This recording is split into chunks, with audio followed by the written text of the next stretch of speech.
from the vault, high atop the pastoral center of the Diocese of Camden, you're listening to Talking Catholic. Welcome to Talking Catholic. My name is Kari, Janisse. I'm the coordinator of Youth and Young Adult Ministries at Our Lady of Peace Parish, and I am happy to be hosting another session of Talking Catholic. We have Mike Walsh here. Hey, Kari, how are you? Doing great. How are you? I am very good. I'm in the home stretch of helping Man Up South Jersey finalize its conference, Men's Spirituality Conference, on November 9th. So once I get past that, I get through another event. Anyone who's ever listened to the podcast knows that I do a lot of event work around here, but it creates a toll on my anxiety. So I'm looking one big event to another. That's right. But it's the thing is that the events we do in the diocese are so outstanding that I'm always happy to do it, even if it costs me a great personal cost to my anxiety. But the Man Up Spirituality Conference, which if you haven't heard about it before, we have a podcast dedicated about a month back. Deacon Anthony Seo is leading this effort along with a very strong team of committee members, and basically putting together a day-long conference for men who are, oftentimes it's difficult for men to proclaim their spirituality publicly, and this is an opportunity for them to come together as a community and learn more about their faith and become more comfortable with their faith and become more comfortable in their faith publicly, and really get an opportunity to fill up on their spirituality. In another previous podcast, often guest Donna Ottaviano Britt often likes to chastise me for never going to retreats because, she's like, Mike, no one needs it more than you because, you have all this stress and you need to go to a retreat, you need to be filled up again. And I keep saying, you're brilliant. That's exactly what I should do. And then I never go. Yeah, well, Mike, I'll give you one of my famous lines. You can't give what you don't have. That is very true. I do have a black heart. Go on heart. those retreats. Okay, there you go. And it's true. It really is true. So the Men's Spirituality Conference is coming up on November 9th. It's at the Paul VI Conference Center in Haddon Township. It's the high school, but it's this beautiful conference facility that they have there. One of the nicest auditoriums I've ever been in. It's huge. There's going to be mass and food, and it's a great event. Go to manupsouthjersey.com for tickets.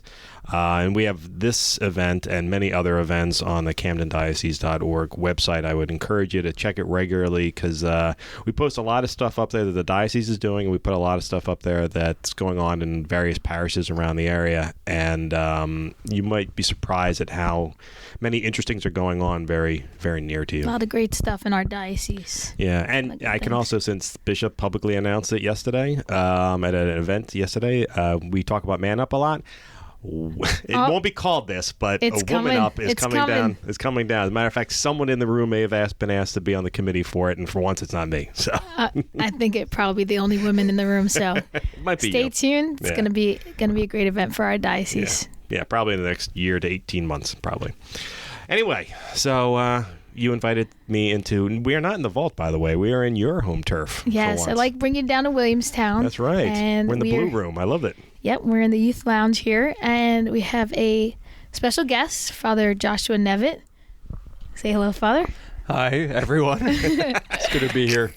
And we're excited to have you because he is what we call one of the baby priests of the diocese. Thank you. And he is newly ordained, just about a year and a half. Less than a year and a half. Yeah, just a little less, right? And it's great, Father, because this was your parish prior to being then given over to the diocese for the obedience of the bishop. So Williamstown's my home parish. I grew up in Williamstown, went to Williamstown High School. My first Mass was here at Our Lady of Peace Parish, so it's wonderful to be back home. It's great to have you here. Yeah, really awesome. Thanks. So Father, we want to hear a little bit about how your first year and a half, or just under a year and a half, I guess we could say, has been going for you.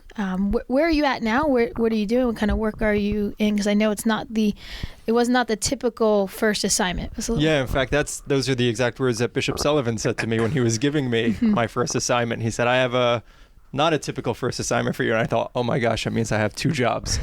And so my 2 jobs and you were right. Yes. So my 2 jobs are part-time parochial vicar at St. Elizabeth Ann Seton Church in Absecon, and part-time director of Catholic Identity at Holy Spirit High School, also in Absecon. There's 2 traffic lights between the rectory and the high school, the parish and the high school. So it's great to get back and forth to both of them. That's awesome. That's my dream right there. That's my dream commute. Yeah. All right. That is a great commute. That is a pretty sweet commute. commute. Do you ever walk back and forth? It takes about 20 minutes to walk. I've done it when it's nice. I walked a few weeks ago from the rectory after school back over to the school for a field hockey game to watch the girls' field hockey game, and then walked back. They were all surprised that I had walked. 2 parishioners stopped as I was walking home to offer me a ride back. How they thought my car had nice. broken down. Yeah, how That kind. is so nice. Yeah. That's awesome. Yeah. And so what kind of work in the high school? Do you teach, Father? Do you oversee, I guess, the masses? I'm sure you say. Yep. So the directors of Catholic Identity, Bishop Sullivan's described them as a pastor at our high schools. So I teach 2 sophomore religion classes. Shout out to my students that I'll give them extra credit if they listen All to this. right. But the shout go. out to my students. I teach 2 sophomore religion classes. I'm responsible for all the school liturgies, for the Kairos retreats we do in the high school, for the overall spirituality aspect in a Catholic high school. Obviously, our Catholic identity is what defines us as our Catholic high schools in the Sure. diocese. So that's my job. And then the work at the parish, just the regular priestly work? Or Exactly. So at the parish, it's what you would expect from a priest, a parochial vicar at a parish. Parochial vicar means I assist the pastor. Father Perry Cherubini is our pastor at St. Elizabeth. He's also the president of Holy Spirit, so we work together in both places. So at the parish, it's saying masses, hearing confessions, doing weddings, marriage prep, baptism prep, visiting the sick, and really just trying to spread the gospel message in our community of Absecon and the local towns. Wow. Yeah. That seems like a lot, though, because that in itself is what priests do, right? What you just talked about. But then you add the aspect of the school. And I know being in youth ministry, when you're working with youth and teens, you get to know them. You get to be involved. Well, you went to their games, to their sports games, and their plays and their football games, things like that. And so now you're really stretching yourself wide to help so many of the Absecon area and beyond. Exactly. But as they say, there's that great saying: if you love what you do, you never work a day in your life. That's right. And it's truly it's something I love what I do. I love being a priest, and it doesn't feel like work. That's Do great. you feel like since you're still a young priest of the diocese, you've gone through 8 years of training, more or less? Do you Was it feel 8? 9? 9 more? 9. Well, more, not less. Listen, More. some people take more. There you go. I'm curious. That first day, or maybe that first month or first year, did you have a feeling of, oh man, I am properly prepared for this, or did you have a, whew, this was didn't expect that. Yeah, a little bit of both. There are some situations that I go in and I think, okay, at seminary, they told us to do this, and you do it and it works, and you think, wow, that was amazing. The priests on our faculty knew what they were talking about. And then other times you come in and you think, no one prepared me for this. I think especially the high school work, more so. I remember one girl was upset about some homecoming dress issue. I thought that was never taught in seminary. I didn't think you could teach that Exactly. anywhere. You can't teach that anywhere. Exactly. And so I think just like any job, any vocation. Learning on the job. That's exactly very typical. But you know what, Father? Funny. That's really neat, because that brings in the aspect of the priests being fathers to all, because I'm sure there's a dad of a 16-year-old out there dealing with a similar issue saying, nobody taught me how to deal with this. Exactly. And yet, you have to deal with it, and you go through it, and you become a better father, a better priest to minister to the youth of our diocese, as you do very well. And then, of course, beyond for you, with everything from weddings to funerals and baptisms, and That's very you get true. the whole gamut. Exactly. It's very true. That's You get to see everything in human life, from baptisms, from birth, all the way to being with someone when their father, grandfather, husband, whoever passes away, and you're there in the hospital with them. So it's beautiful to see all of human life, sometimes in the same day or the same weekend. Yeah. Yeah. Wow. Now, Father, for you, growing up, did you always want to become a priest, or was this something that kind of came on a little later in life? Like to just kind of back up to see what brought you to this point, because you're a young priest in our diocese. So you're well known. A lot of people know you and love you. And of course, you grew up in this area, and now you're in the Shore area minister. So you've met so many people along the way, spread throughout our diocese, and spent some time in Rome, I know, studying. So we want to hear a little bit about all of that journey for you. Sure. Well, I went I went to a Catholic elementary school, actually the same elementary school Mike went to. That's right. We're St. Catherine's in co-alumni. Clayton, That's now right. St. Michael's. That's right. Mike graduated long before I even started at that school, but that's okay. Yes, that's true. But just remember, my son is graduating long after you graduated. Exactly. So Exactly. it all yeah. happens. You're old. And someday your son will think I'm old. That's right. I don't think you're old, Mike. Not at all. Oh, that's very kind of you. Thank you, Father Josh. So I went to Catholic elementary school. My family went to St. Catherine's in Clayton. We were living in Clayton at the time, kindergarten to 8th grade. There was an altar server. We went to Mass every Sunday, but I never remember thinking about becoming a priest at the time. This was just what we did as a family. When I graduated, we moved here to Williamstown, and I went to Williamstown High School. My mom's taught the Williamstown Public School District for 20-some years. Yeah, 20-some years. And so we moved here. I went to Williamstown High School, but I stayed involved with a youth group there at St. Catherine's that had just formed there. And from that, I went my freshman year of high school on the Diocesan Youth Leadership Congress. At the time, it was a weekend event. It still goes on as a one-day event, really packing a lot of stuff in Diocesan there. Diocesan Youth Congress. DYC. Yep. And so that weekend, there was a priest, a seminarian there speaking about vocations and their stories. And I just remember thinking, wow, they're happy and they're making a difference in other people's lives. And maybe this is what God might want me to do. Because that was when I was a freshman in high school. That's so amazing to hear that. Just that priest probably just said, "Oh, well, they asked me to come speak," but they don't really know the hearts they're touching. Exactly. Except for when we hear it years later like this. This is really amazing, and I think we're actually coming up on Vocations Awareness Week, the first week in November. That's true. Yeah. That'll be really neat when the seminarians from our diocese come and speak at the different parishes, because you never know in a situation like that. Exactly, yeah. And so that thought entered my head that weekend, Palm Sunday weekend of my freshman year of high school, and it never went away, and it grew stronger throughout high school. So I had a normal high school experience, and it just became so strong that I realized by the end of high school, if I didn't pursue it, I would never get the answer to that question. So I entered seminary after high school.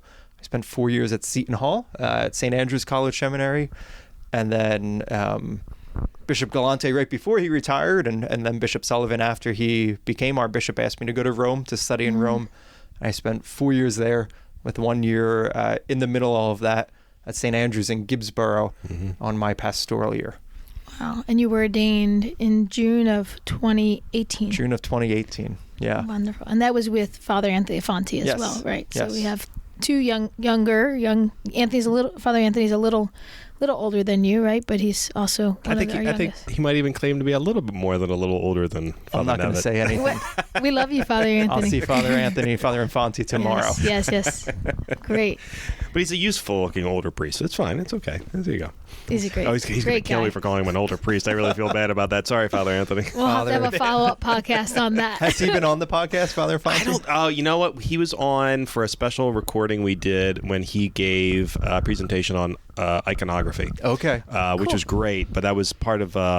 Collegium? No, it wasn't the Collegium. It was Theology on Tap. Okay. So he was on a And he was one of those? Probably like a year and a half ago.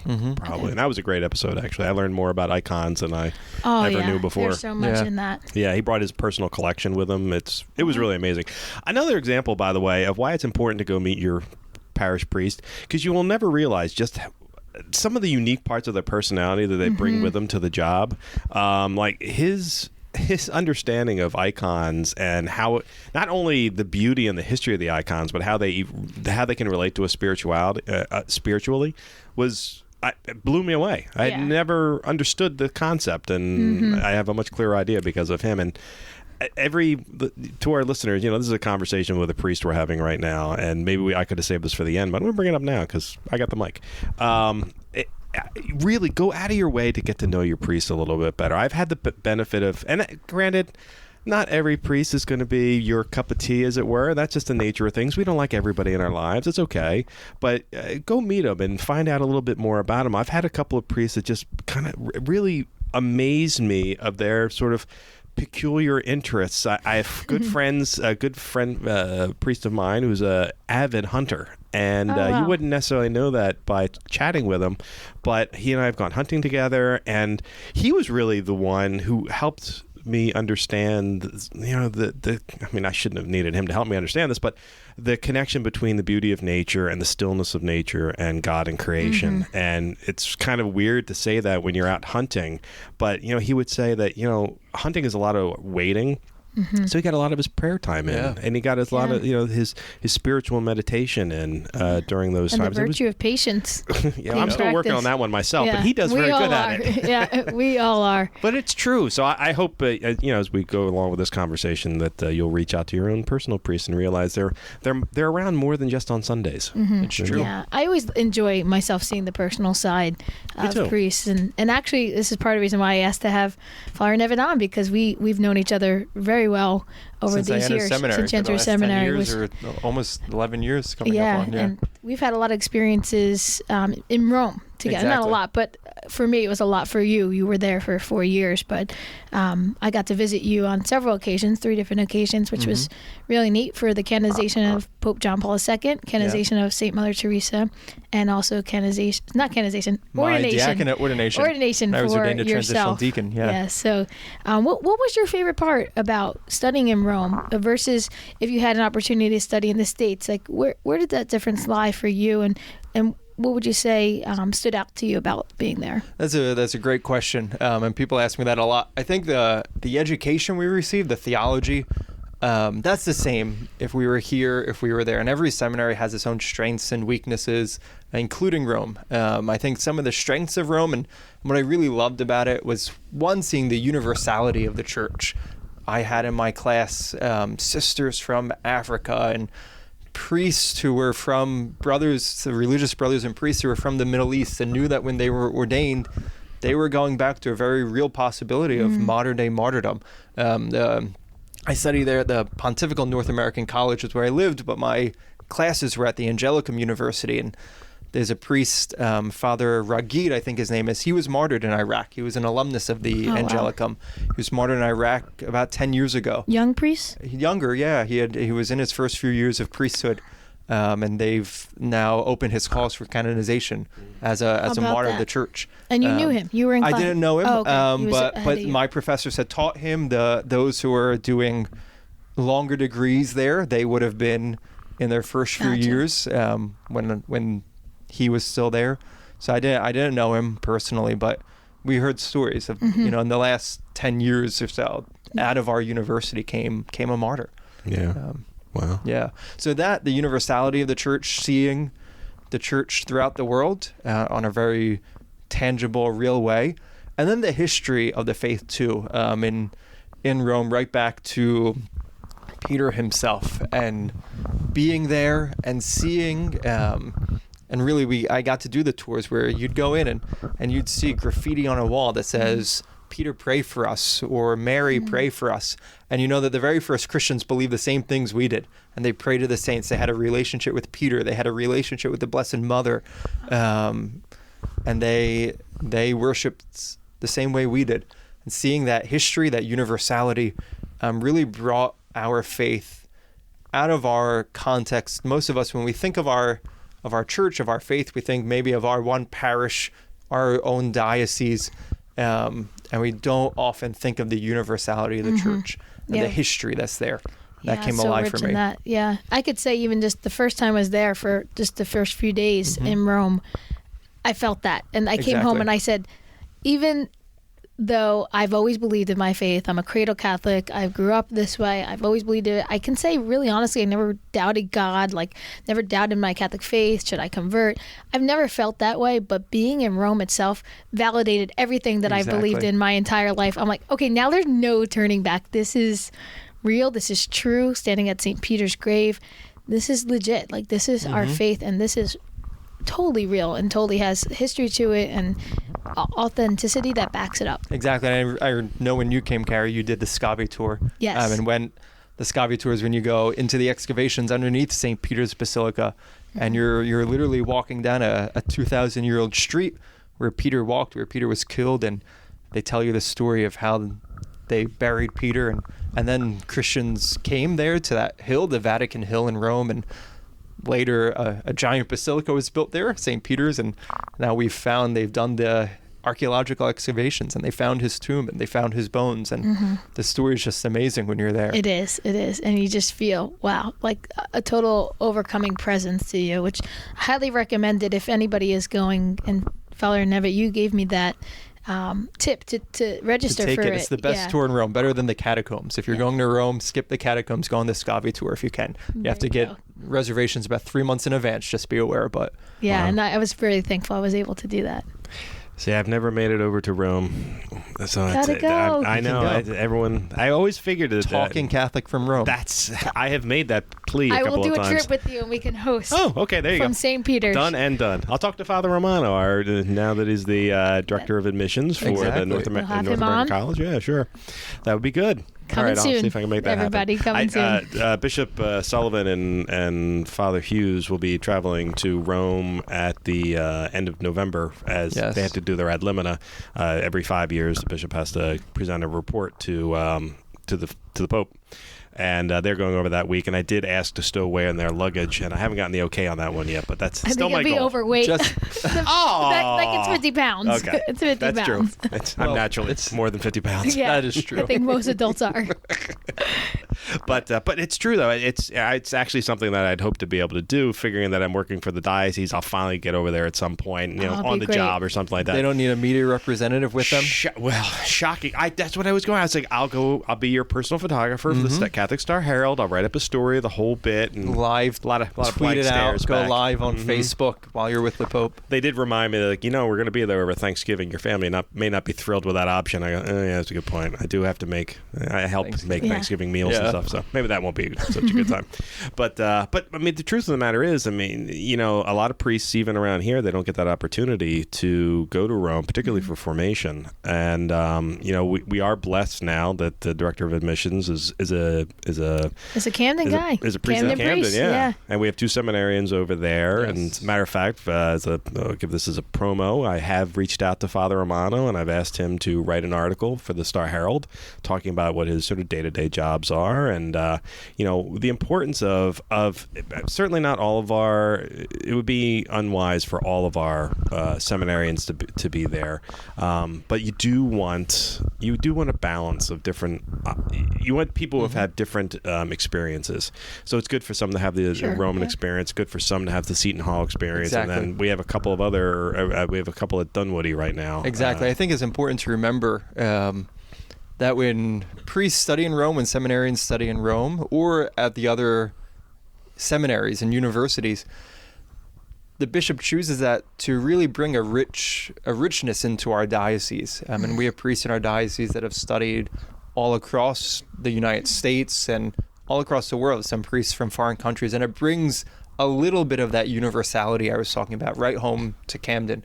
So with priests with so many different experiences and that richness in the church, it helps to serve the diocese better. And that's why Bishop Sullivan chooses to do that. Yeah, I love that. I really do. And I'm going back to my priest friendships. They kind of run the gamut in that regard. And it's great that they had that opportunity. I also know a couple of priests that were Navy chaplains, just for a short time, for just a couple of years.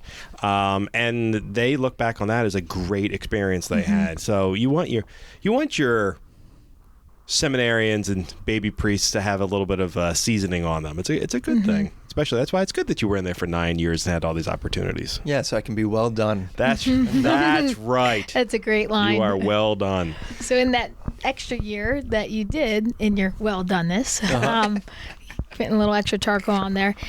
That's the incense, the charcoal. There it is. Nice. Such fast. a priest I like joke. This. Nice. A priest joke.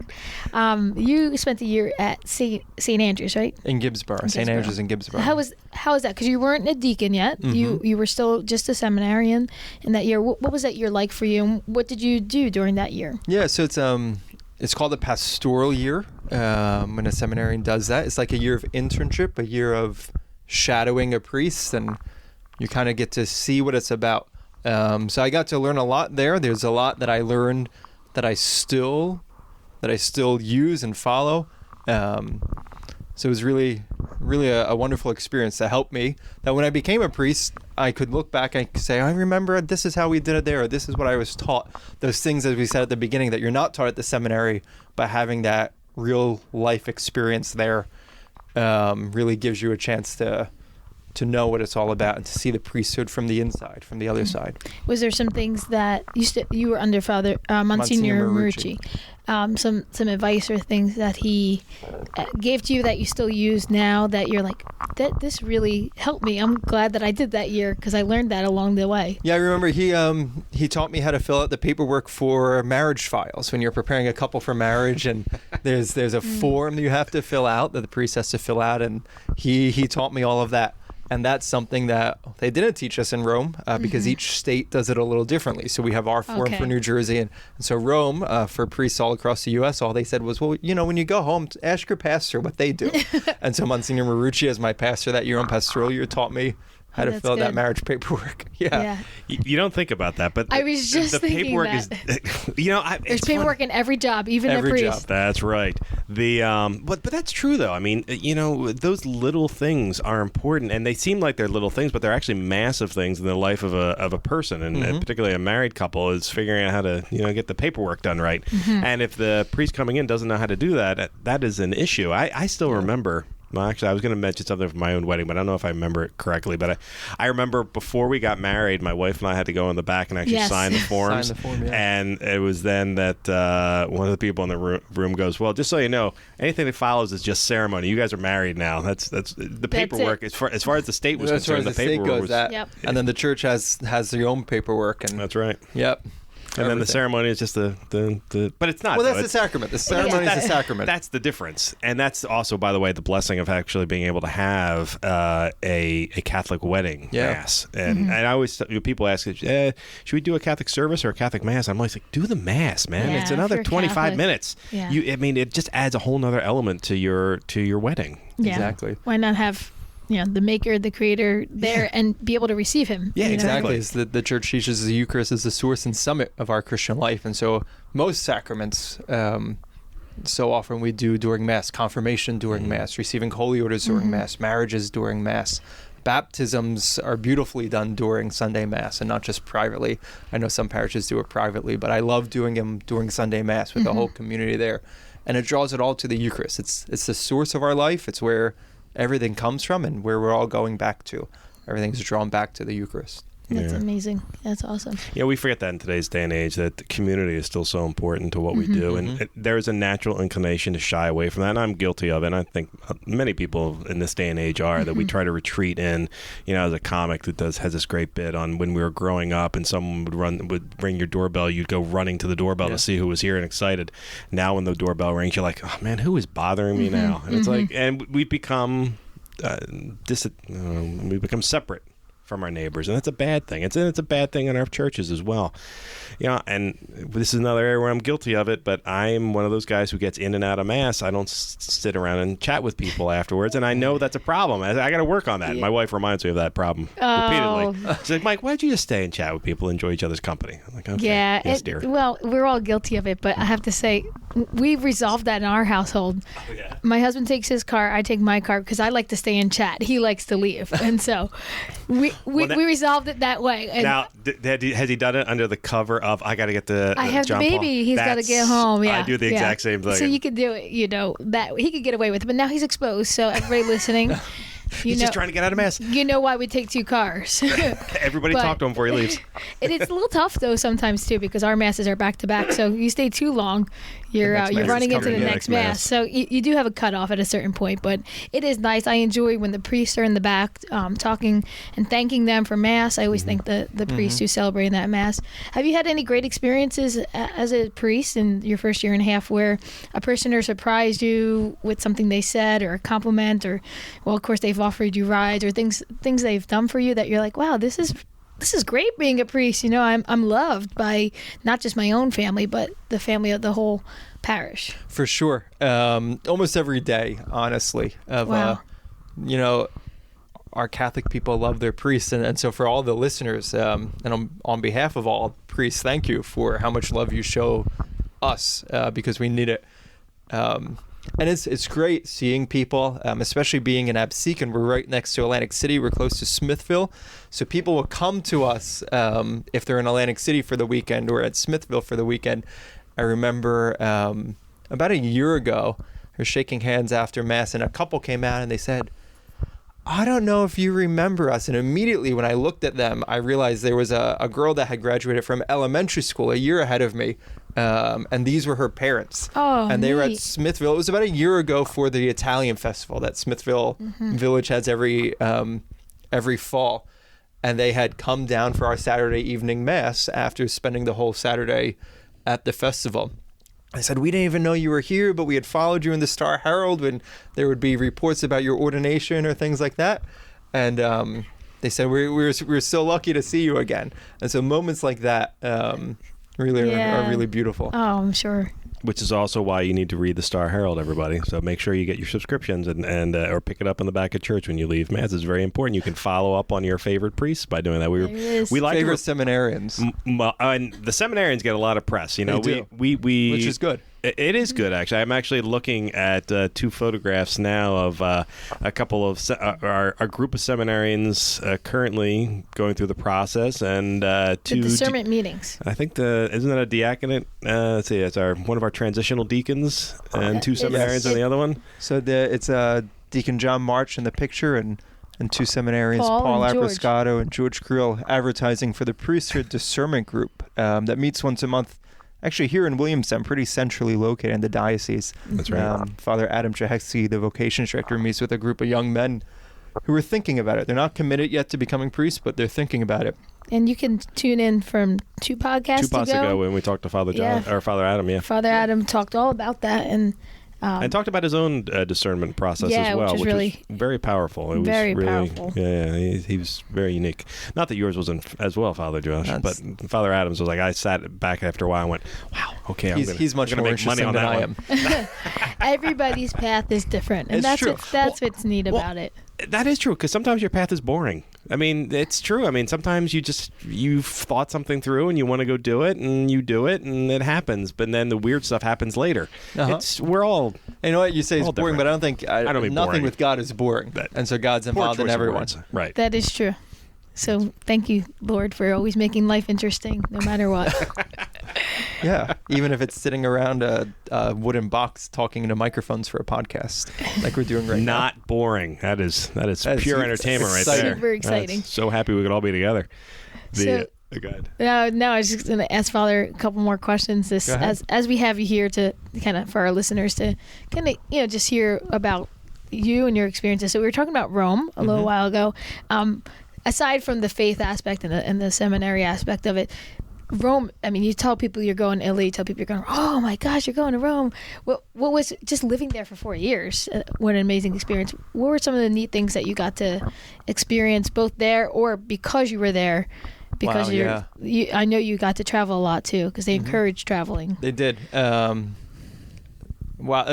So much. Could probably do a whole podcast on this, I'm sure. That is one of my goals, actually, is to have a European travel podcast episode where we bring in some of our, particularly the priests, but not just the priests, other people who've traveled in Europe a lot out of that room, because you really can go so many, but you forget just how easy it is to get from one place to another. Just go in a different state. When you're in Europe. So we got to travel so often to different places, different shrines across Europe, to Lourdes, to Fatima, the Holy Land, Poland for World Youth Day a few years ago. I went with the diocese with the seminarians.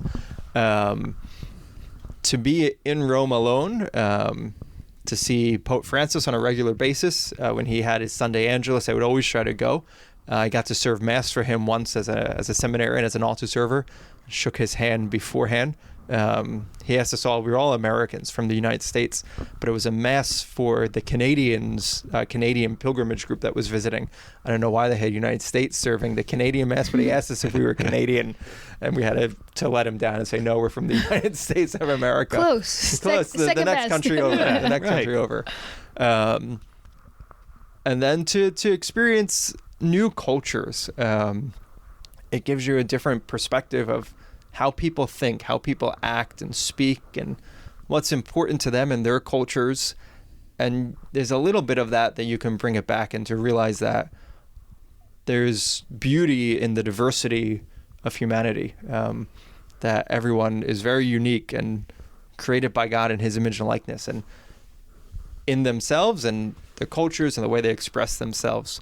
there's great beauty there, and it's exciting. It changes the way you think when you travel. Which is another good thing about the seminary process. You really, we talked about seasoning before, but you really do want to meet different cultures, because that's going to be the nature of your priesthood, with any luck. So right now you're where you are. You're in Absecon, right? Mm-hmm.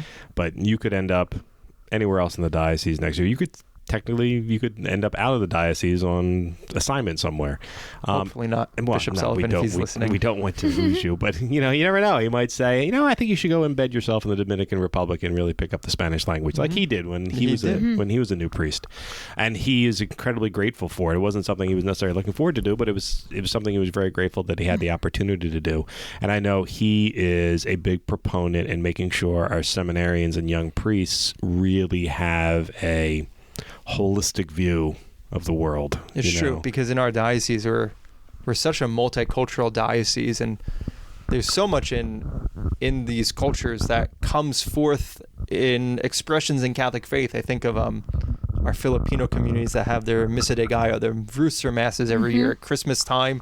Yes, we have one here at Our Lady 5 a.m. I think they have these masses. 5:30 a.m. for 9 days in a row leading up to Christmas. And someone told me once in the Philippines it's really about 4 a.m., but that's a little too early for here. Or we don't cut it here in the States. Exactly. Our Hispanic parishes that have their own traditions and processions and feasts for Our Lady of Guadalupe, and it's so beautiful. Over in Lindenwold, a beautiful one. Exactly. And that's true. And if you go into it thinking you're only going to minister, in your case, to the folks you met in Clayton and Franklinville and Williamstown growing up, you're going to miss out on a lot, and you're not going to be prepared for what you're going to see in a couple of years, which is another benefit to the discernment process. It kind of gives you a heads up that this is more than just, if your only connection to priests are seeing them on Sunday, you really don't understand what the priesthood is like. So, we talked a little bit about what you did. What's now you're in school, so that kind of changes your perspective a little bit. But what's a Tuesday evening unless it's your day off, but what's a Tuesday evening like at Absecon? Yeah, so tonight, it's Tuesday now as we speak. So tonight we have our first RCIA meeting for the new year. We've assembled a great team. The gentleman who's been teaching RCIA for decades at our parish, thanks be to God for him. He's retiring, is stepping back a little bit now, and there's a great team. So Father Perry and I are going to be stopping over there to greet them and encourage our candidates and catechumens on their journey until sacraments at Easter time. And then Father Perry and I will have dinner together. And I think he's cooking some pumpkin raviolis tonight. Nice. I love pumpkin ravioli. Father Perry's a great cook. Anyone who knows him knows that. That's true. So I'm looking forward to that meal too. That's delicious. That really is. Have you ever been to the rectory at St. Elizabeth Ann Seton? On the outside of it. I've never been in. You got to go in for a holiday someday, because I was there around Easter time. And it was like going into a florist's shop in Easter, and not because of all the flowers, but it was so intricately decorated for like Easter. Like a department store. Yeah. It was like a Macy's window, but the entire house. He does such a great job, and apparently these are decorations he's accumulated over time, and his mother had and stuff like that.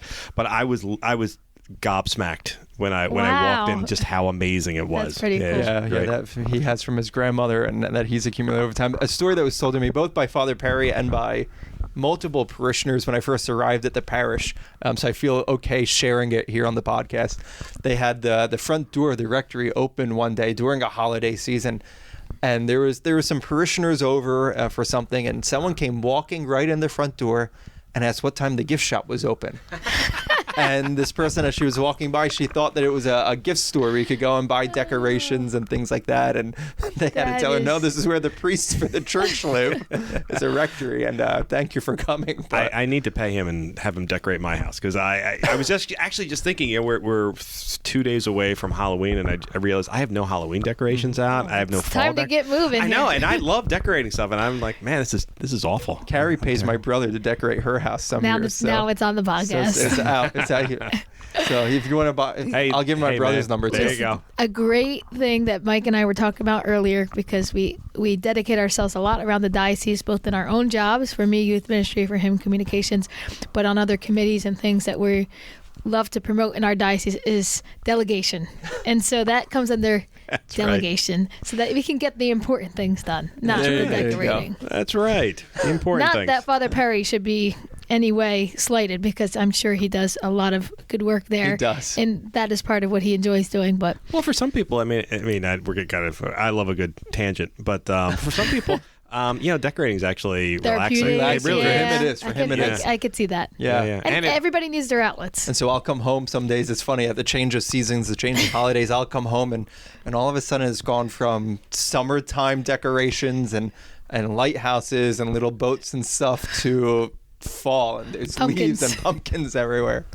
And that was, his day off, and he was relaxing on it. Good for him. And I love that. I think that's it beats sitting on the couch watching TV. It's true. Which is unfortunately too often what I rely on. Well, watching sports, which is different.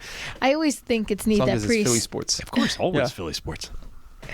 Go Eagles. I always think it's neat that said from the northern New Jersey person. Priests have a day off. I'm going to continue with my new thought. That priests have a day off and they get to do what they like on it. Having worked in the church, I get to see that, you know, and when I'm trying to schedule things, well, I can't do that because that's my day off. And I think it's important that priests recharge during that day. What do you like to do on your days off? What's your kind of typical day off for you? So my family's still here in Williamstown. I'll come up, I'll visit them. My sister lives at home still, so I get to be with her. Last summer on my day off, a lot of times Kari and I would go kayaking. I enjoy kayaking, and Kari would come with me. That is quite a fun hobby we have. Yeah. And so it's, just to recharge, to relax, and to really get that, the Lord commands us to take a day off each week, Sundays, and obviously priest work Sundays is a little different. Can't be that day. But it is important to recharge, because we all need that, and to have that rest. And working all the time, then we wear out. You can't give what you don't have. Kari said at the beginning. Yeah. You might take a retreat. Thank you. And a day Full off. circle. Everybody, okay. You guys are literally have to. And go Eagles.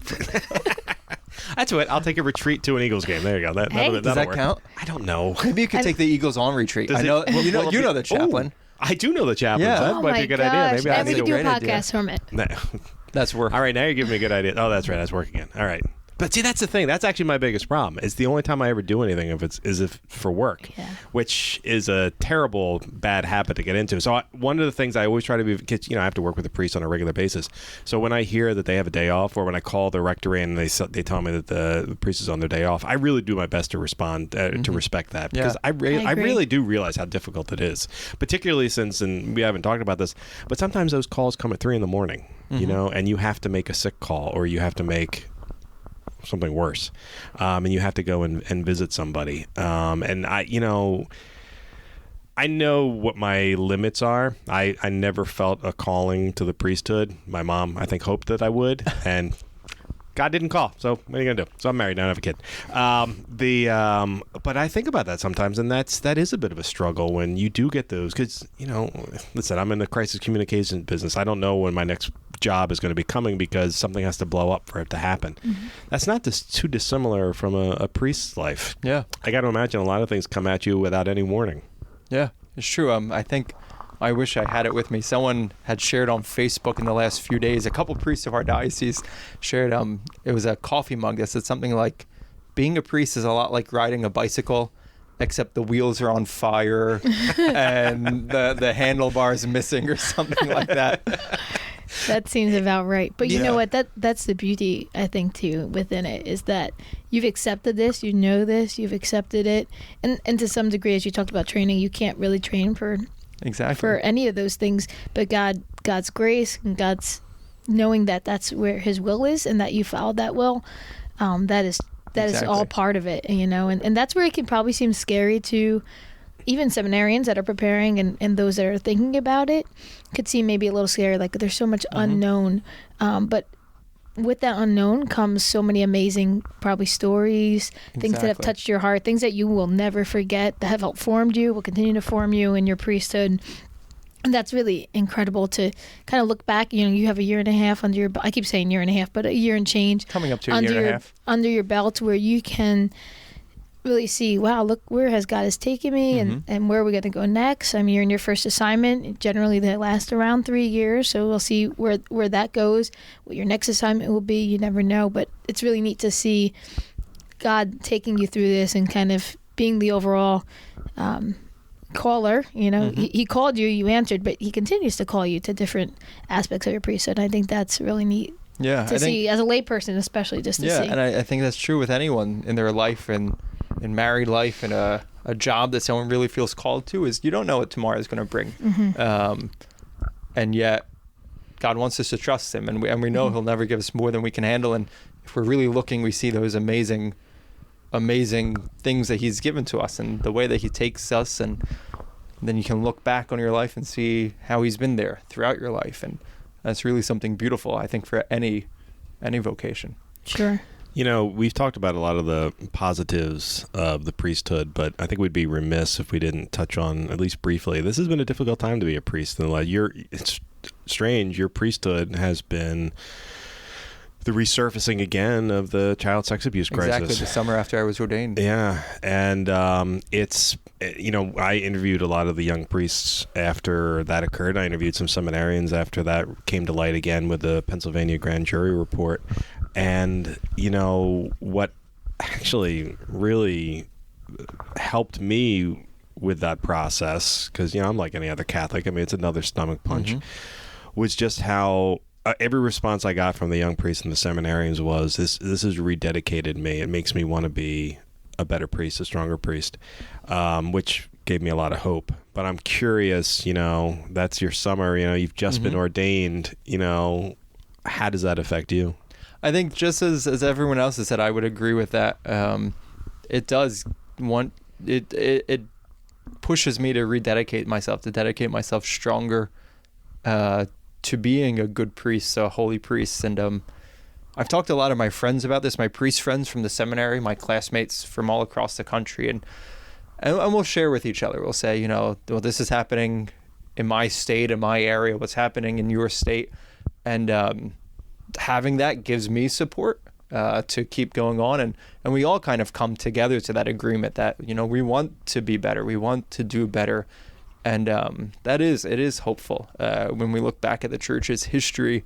Anytime the church has gone through a big crisis like this, God raises up a new generation that are holy, are saints. I think of so many saints when the Protestant Reformation happened, and in the years that happened after, there are many Catholic saints: Teresa of Avila, John of the Cross, St. Philip Neri, St. Ignatius of Loyola. They were all in that era right after the Protestant Reformation. Charles Borromeo too.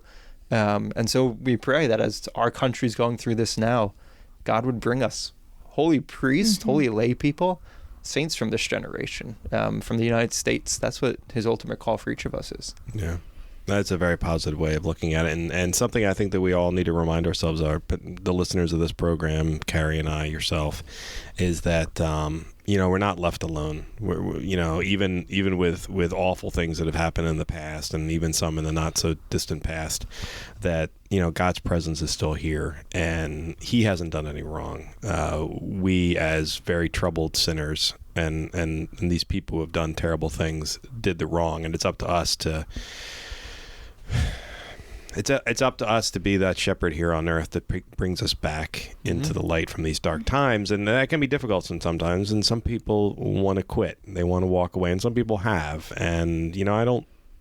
That pains me. And when this first came out in 2002, I had just become a professional, and somebody who knew I was a Catholic turned to me and said, "Well, what do you think is going to happen?" I said, "It's going to take 3 generations for us to learn." It's going to take, we're going to learn real quick, but it's going to take 3 generations for us as Catholics to sort of regain that standing again as people who truly are ethically inclined, because that's how much damage a story like this does, is it will last 100 years.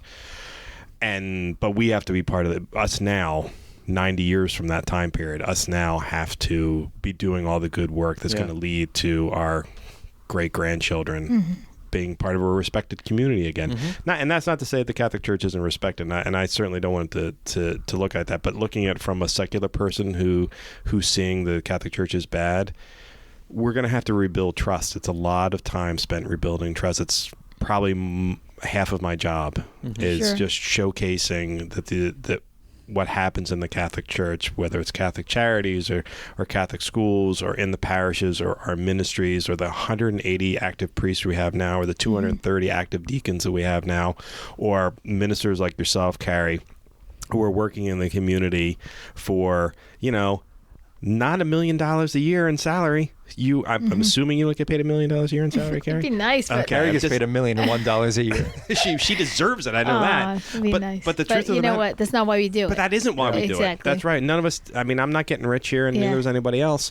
But we know that there's a tax, and unfortunately, this is an added. This is now referred to as a value add. It's not part of our job. In my description, it doesn't say help the Catholic Church recover from the child sex abuse crisis, but it's what I do, and it's what you have to do, and Father, it's what you end up having to do, and it's just showcasing yourself as a good priest. And nobody wants to be on that. Nobody wants that responsibility. But the truth of the matter is, as Catholics, this has been thrust upon us, and I think what happens is if we are authentic at what we do, which I know, Father, you are as a priest, I could say, I try to live that every day, that authenticity. If we are authentic, and you, Mike, as well, at what we do, that will be shown, that light will be shown. And that's what we are able to do through our authenticity in our everyday jobs, from the youth minister to the priest, to the receptionist at a parish, just being authentic in our faith, authentic to ourselves, to God, to what he's calling us to do. We're small or big in the Catholic Church, even the volunteers of our Catholic Church.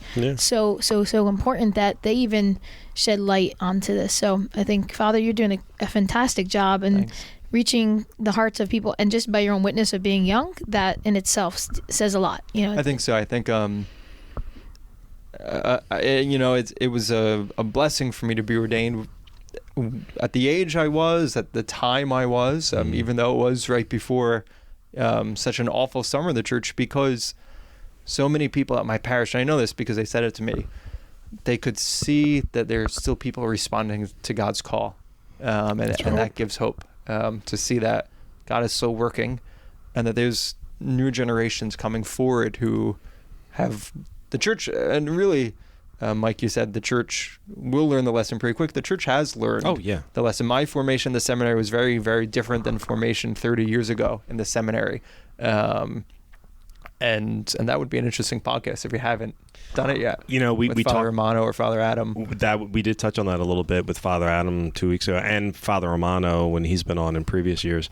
The psychological tests that go involved, and that there are now a team of committee people who interview and work with all of these seminarians. Exactly. I mean, we have 1, 2, 3, 4, 5, 6, 7, 8, 9, 10, 13, 14, 15. We have 15 seminarians in the pipeline right now. I'm counting off of a poster that's on the wall right now. But we have 15 seminarians in the pipeline, and I look at that. It's in the elevator at work, as a matter of fact.